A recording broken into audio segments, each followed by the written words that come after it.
En Europe, on passe près de 2 heures par jour à aller d'un endroit à un autre. Alors comment les Européens se déplacent-ils? La voiture reste le moyen de transport numéro 1 et de loin. Elle représente 83% des kilomètres parcourus, contre 9% pour l'autobus et 8% pour le train. Sauf qu'en matière de transport, chaque pays a sa petite histoire. Les Portugais, les Lituaniens ou les Slovènes ne jurent que par la voiture. Dans ces 3 petits pays, on privilégie son véhicule personnel pour 9 km sur 10 environ.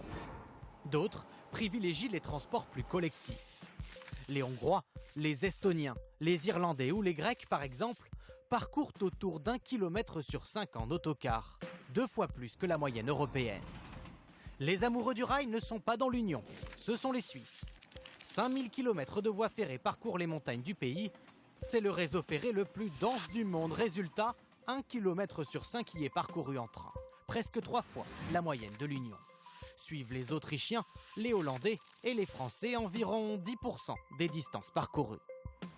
Pour les marchandises aussi, chaque pays a ses petites préférences.